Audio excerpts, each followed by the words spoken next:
ଜାମୁକୋଳି bad cholesterol को control करिथाए, नसर blockage को खोली थाए, हार्ट को सुस्थ रखी थाए। जामुकोली डाइजेशन को बढ़ाई थाए और ओजन को मध्य कम करिथाए, दिमाग को तेज करिथाए। जदि आपनक ओजन बहुत ही अधिक बढ़ी जाइछि, आपण ओजन कम करबा को चाहुचंदी तो जामुकोली खांतु। एथिरे फाइबर मात्रा बहुत अधिक रही थाए, जहाँ ओजन को कमाइबारे सहायता करिथाए और पाचन रे मध्य सुधार आनिथाए। जामुकोली रे आयरन और विटामिन सी रही, जहाँ द्वारा शरीर रे नुआ रक्त होइथाए, हिमोग्लोबिन बढ़िबा को लागिथाए, जहाँ फल थकापण भली समस्या दूर होइथाए। जामुकोली खाइले हाई ब्लड प्रेशर कंट्रोल होइथाए। जामुकोली खाइले दांतर माड़ी मजबूत होइथाए। फ्रेंड्स, जामुकोली स्वादिष्ट होगा सहित बहुत ही औषधीय गुण रे भरपूर अटे। जामुकोली रे फाइबर, विटामिन्स, बहुत सारा मिनेराल्स, एंटीऑक्सीडेंट और एंटी इन्फ्लेमेटरी तत्व मिलता है। यह पेटरे हेउथुबा कष्ट, डायबिटीज, आपनको गंठी जंत्रणा, आपनको रक्तहीनता समस्या जदि अच्छी, आपनको कोष्ठकाठिन्य संबंधी को सब प्रॉब्लम्स को दूर करिथाए। जेपरि जदि आपनको स्किन ने व्रण अच्छी, रिंकल्स, भांग, कोचापण अच्छी, ताकू भी दूर करिबारे सहायता करथाए जामुकोली। जामुकोली एपरि एक फल अटे जहाँकि केवल गोटे सीजन ही मिलता है।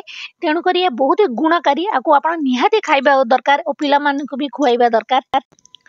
जो मानकर चेहरा कुचापण अच्छी, रिंकल्स अच्छी, आपंक चेहरा जदि अधिक दाग धबा हो जाए, व्रण हो जाए, ये सब को जामुकोली दूर करदेव, आपंक चेहरा ग्लो आनिब।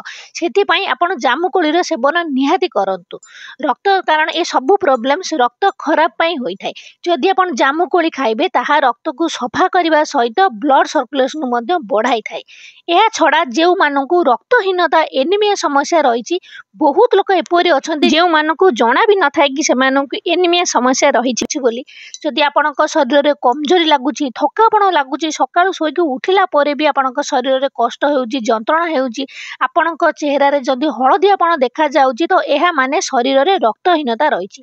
तो ये सब को दूर करिबो जामुकोली। तो आपण जामुकोली निहाती खांतु। यह सहित आखिर ज्योति बढ़ाइबा पाई जामुकोली बहुत ही हेल्प करिथाए। जो मानकु दूर बा पाख भल से देखा जाऊ नाही, से माने जामुकोली निश्चय खाइबा दरकार। काहेकि ना जामुकोली रे एपरि पोषक तत्व रही, जहाँ आखिर रेटिना रे ब्लड सर्कुलेशन को बढ़ाई थाए, जहाँ पाई रेटिना रे तैयारी हेउथुबा इमेज क्लियर होइथाए और आखिर ज्योति तेज होइथाए।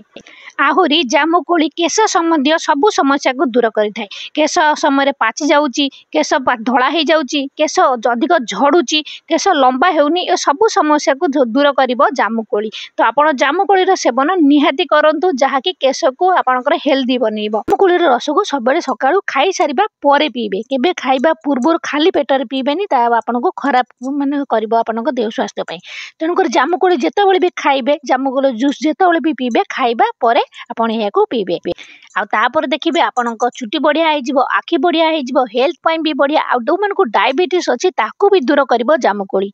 तो डायबिटीज लोक मैंने या किपर खाइबे, तो आपन को जामुकोली मंजी खाइबार अच्छी। तेणुक जामुकोली मंजी को आप कलेक्ट कर दिंतु, ताकू धोई परिष्कार करके सुखई दिंतु, आउ तार पाउडर बनैकी रखंतु। राति रे तंबा पात्र रे पानी गोटे ग्लास दिंतु, से जामुकोली जो पाउडर बनैथिबे ताकू गोटे चामच पकईकी भिजई दिंतु, सकाळु ताकू छानिकी खाली पेटर पियंतु। एहा द्वारा डायबिटीज पूरा पूरी भल हो जिवो। आउ डायबिटीज रोगी माने किछि किछि जामुकोली भी निहाती खाइबा कथा।